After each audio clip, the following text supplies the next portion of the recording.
শুভ সন্ধ্যা বন্ধুরা।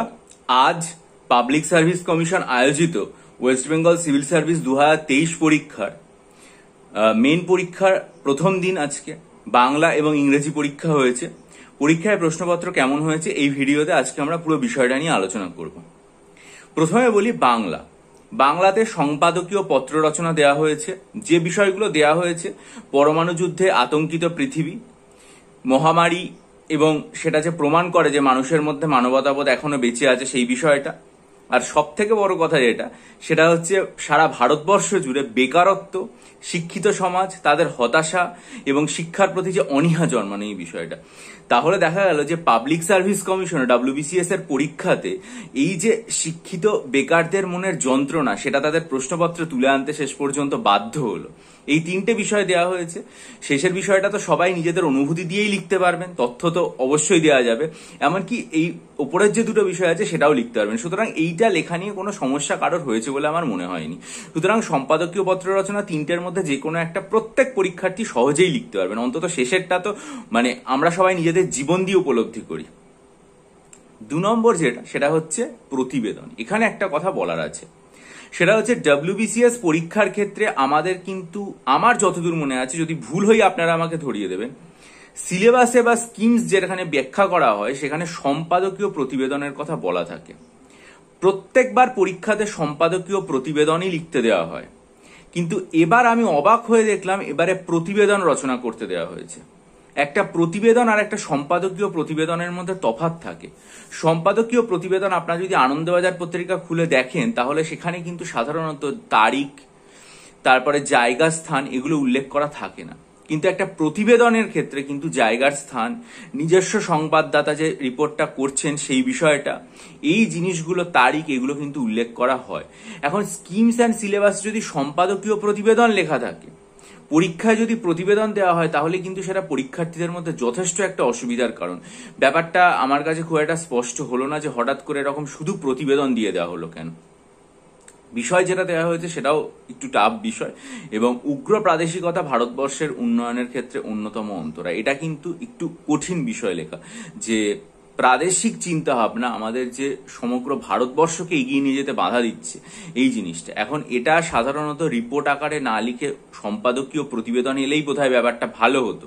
রিপোর্ট আকারে লিখলে তোমাকে উদাহরণ দিতে হবে কোন জায়গাতে ঘটছে, একদম গ্রাউন্ড জিরো থেকে যেটা রিপোর্ট লেখা হয় তার ভিত্তিতে তোমাকে তুলে দিতে হবে। যেমন তুমি উদাহরণ এটাতে দিতেই পারো, সম্প্রতি যে কর্ণাটকে একটা ব্যাপার ঘটেছিল, যে সেখানকার যারা লোকজন রয়েছে সেখানকার যারা লোকজন তারাই শুধুমাত্র সেই জায়গাতে আর কি চাকরি করতে পারবে, বাকিরা চাকরি করতে পারবে না, এরকম যে একটা ভাবনা চিন্তা, যেটা কিছুক্ষণের মধ্যেই কর্ণাটকের সরকার পিছু হটে এবং তাদের এই নির্দেশিকা তুলে নেয়। এই রকম যে ব্যাপারগুলো সেটা হচ্ছে উগ্র একটা আর কি প্রাদেশিক ভাবনা চিন্তা। এখন একটা সম্পাদকীয় প্রতিবেদন আর প্রতিবেদনের মধ্যে তফাৎ, আমি জানি না কিভাবে আর কি এই বিষয়টাকে লেখা হবে, পরীক্ষার্থীরা কিভাবে লিখেছে। যাই হোক, এরপরে যেটা দেওয়া হয়েছে সেটা হচ্ছে সারসংক্ষেপ এবং তার শীর্ষনাম। খুব সোজা, এটা তো আমি আমার অনলাইন ব্যাচে পর্যন্ত করিয়েছিলাম এবং খুবই সহজ একটা বিষয়, সবাই এটা লিখতে পারবে। এরপরে একটা গদ্যের অংশ দেওয়া হয়েছে, সেখান থেকে প্রশ্ন উত্তর। এটাও আমার মতে কঠিন বলে মনে হয়নি, প্রত্যেকে যদি এটা গদ্যটা ভালো করে পড়ে নিজেরা গুছিয়ে লিখতে পারবে। এরপরে দুখানা অনুবাদও দিয়ে দেওয়া হয়েছে, অনুবাদ যেগুলো সেগুলোও খুব সহজ বিষয় এবং লেখা যাবে। সুতরাং বাংলা প্রশ্নপত্র যদি আমরা দেখি, একটা ইংরেজি ল্যাঙ্গুয়েজ নিয়ে দেওয়া হয়েছে আর একটা রাষ্ট্রপতির যে ব্যাপার সেই বিষয়টা নিয়ে লেখা হয়েছে। যে এই যে ব্যাপারগুলো যেটা দেওয়া হয়েছে, রাষ্ট্রপতি ভবন এবং সেখান থেকে শিশুদের সাথে কথা বলা, এই যে ব্যাপারগুলো, সেগুলোর মধ্যে প্রশ্নপত্রের অসুবিধার কিছু নেই, একমাত্র এই প্রতিবেদনের অংশটুকু ছাড়া। প্রতিবেদন এবং সম্পাদকীয় প্রতিবেদনের ধোঁয়াশা, দুই বিষয়বস্তুরাও কিন্তু যথেষ্ট কঠিন। এটা হচ্ছে প্রথম কথা। এবারে আমরা আসি ইংরেজি প্রশ্নপত্রের ক্ষেত্রে। ইংরাজি প্রশ্নপত্রে যেটা দেওয়া হয় সেটা হচ্ছে অন্যান্যবার এডিটোরিয়াল লেটার লিখতে দেওয়া হয় এবং অন্য একটা লেটার লিখতে দেওয়া হয়, সেই দুটোর মধ্যে অর্থ থাকে। এবার এডিটোরিয়াল লেটার সেটা দেওয়াই হয়নি। যেটা দেওয়া হয়েছে সেটা কি, আমরা প্রত্যেকে জানি যে EWS সার্টিফিকেটের ক্ষেত্রে সবার খুব অসুবিধা হচ্ছিল, EWS সার্টিফিকেট পরে যুক্ত করা হয়। এমনকি WBCS পরীক্ষাতেও প্রিলিমসের ক্ষেত্রে 2023-এই EWS সার্টিফিকেট যোগ করার জন্য পরে সময় দেওয়া হয়েছিল। সেই বিষয়টাকে মাথায় রেখেই সম্ভবত public service commission EWS certificate যে তুমি অ্যাডিশনাল ডিস্ট্রিক্ট ম্যাজিস্ট্রেটের কাছে চাইছো সেই ব্যাপারে একটা পত্র লিখন দেওয়া হয়েছে। 2 নম্বর সেটা হচ্ছে আমরা এরকমও শুনছি যে অল ইন্ডিয়া সিভিল সার্ভিসের মতো WBCS এর সিলেবাস হবে বহু পরীক্ষার্থীর মনে হচ্ছে তাহলে আর কি মানে সত্যেন্দ্রনাথ ট্যাগোর ইনস্টিটিউট, যেটা আমাদের রাজ্য সরকার তৈরি করেছে সিভিল সার্ভিসের স্টাডি সেন্টার হিসেবে, সেখানে তারা পড়বে কিনা। এবার তুমি যদি মনে করো যে তুমি সেখানে পড়বে, তার জন্য তোমাকে একটা চিঠি লিখতে হবে দরখাস্ত, সেই চিঠির দরখাস্তটাই তুমি ইংরাজি পরীক্ষায় লিখতে হবে এবং সেই বিষয়টা নিয়ে তোমাকে একটা লেটার দেওয়া হবে, অর্থাৎ এডিটোরিয়াল লেটার কিন্তু এবারে প্রশ্নপত্রে আসেনি। তারপরে যে রিপোর্টটা দেওয়া হয়েছে সেই রিপোর্টটা দেখে সত্যি সহজ লাগছে, যে গ্লোবাল ওয়ার্মিং এর একটা এফেক্ট পৃথিবীতে, কিন্তু এখানে পৃথিবীর আগে একটা অ্যাডজেক্টিভ ব্যবহার করা হয়েছে, সেটা হচ্ছে প্ল্যানেট। অর্থাৎ প্ল্যানেট মানে আমরা সবাই জানি পৃথিবী, কিন্তু এটা হচ্ছে একটা সমচ্চারিত ভিন্নার্থক শব্দ, ঠিক আছে, PLANET, প্ল্যানেট কথাটা হচ্ছে অ্যাডজেক্টিভ, ঠিক আছে, মানে ফ্ল্যাটেন্ড বোঝাতে, ফ্ল্যাটেন্ড সারফেস বোঝাতে পৃথিবীটাকে ব্যবহার করা হয়।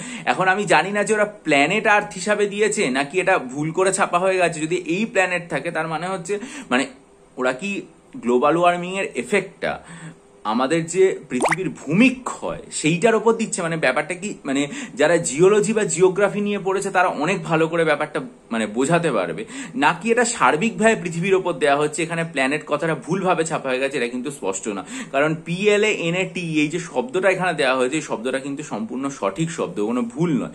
এটা প্ল্যানেটের অ্যাডজেক্টিভ হিসাবে, যার মানে ফ্ল্যাটেন্ড হিসাবে ব্যবহার করা যায়। এটা হচ্ছে রিপোর্ট রাইটিং।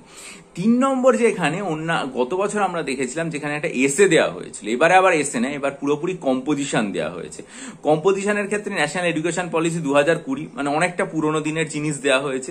কন্যাশ্রী প্রকল্প রাজ্য সরকারের যে প্রকল্প, তার এম্পাওয়ারমেন্ট, উইমেন এমানসিপেশন, এগুলো সব দিয়ে দেওয়া হয়েছে। এইজিং অর্থাৎ আমাদের যে বার্ধক্য হওয়া সেটার ব্যাপারে, এগুলো অনেকেই লিখতে পারবে, ঠিক আছে, এইগুলো কোনো অসুবিধা নেই। কিন্তু কঠিন যেটা দেওয়া হয়েছে সেটা হচ্ছে literature and the representation of reality, অর্থাৎ সাহিত্য এবং তার বাস্তবতা। এই যে এটা কিন্তু যথেষ্ট কঠিন, যদিও এখানে সবগুলো লিখতে দেওয়া হয়নি, যে কোনো একটা। তার মধ্যে আমার মনে হয় যে ন্যাশনাল এডুকেশন পলিসিটা একটু পুরনো, ফলে ওই জিনিসটা অনেকে নাও মনে রাখতে পারে, কিন্তু কন্যাশ্রী প্রকল্প সবাই মোটামুটি পড়ে যায় এবং জানে যে এই বিষয়টা নিয়ে আমাদের জানতে হবে। যারা ইন্টারভিউ দেবে তারাও বিভিন্ন ক্ষেত্রে এটার প্রস্তুতি নেয়, ফলে সবাই এটা জানে।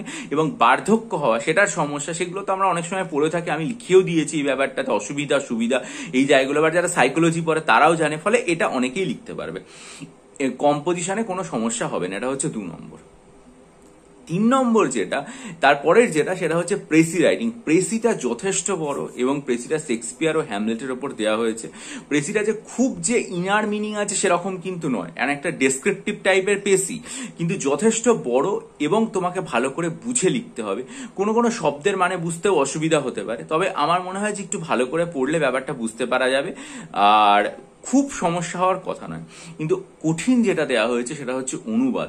অনুবাদে প্রথম যে অনুবাদটা দেওয়া হয়েছে মানে বিভিন্ন রকম মানে পশুদের ওপরে ব্যাপারটা দেওয়া হয়েছে, বনের জানোয়ার যারা তাদের ওপর বা তাদের সম্পর্কে দেওয়া হয়েছে, সেটা দেখে হয়তো মনে হচ্ছে সোজা, কিন্তু আমার মনে হয় যে প্যাসেজটা বেশ কঠিন হবে। বরং তার পরবর্তী যে প্যাসেজটা, যে একজন আর কি মানে রাস্তা দিয়ে যাচ্ছে, তার আর কি মানে সকালের রোদ, গাছপালা, এই সমস্ত কিছু ভালো লাগছে, ছায়াপথ ভালো লাগছে, সব মানে এই যে জায়গাগুলো, সেটা আমার মতে অপেক্ষাকৃত, হয়তো সেটা সাধু ভাষায়, কিন্তু লেখাটা অপেক্ষাকৃত মনে হয় সহজ হবে। তাই আমি যেটা বলবো প্রশ্নপত্র সম্পর্কে, সেটা হচ্ছে ইংরেজি প্রশ্নপত্রটা কিন্তু বেশ কঠিন, ঠিক আছে। যেমন এডিটোরিয়াল লেটার আমরা প্র্যাকটিস করে যাই, সেটা নেই 1 নম্বর। 2 নম্বর হচ্ছে এসের ক্ষেত্রে যেগুলো দেওয়া হয়েছে সেগুলোর মধ্যে কন্যাশ্রী এবং এজিংবাদী, বিশেষ করে লিটারেচার অ্যান্ড রিয়েলিটি, এটা লেখাটা খুবই অসুবিধাজনক। গত বছর উইমেন রিপ্রেজেন্টেশন দেওয়া হয়েছিল লিটারেচার, এবার লিটারেচার রিয়েলিটি দেওয়া হলো। প্রেসিটা যথেষ্ট বড়, শেক্সপিয়ার হ্যামলেটের উপর বুঝে এটা করাও কঠিন এবং অনুবাদটাও কঠিন।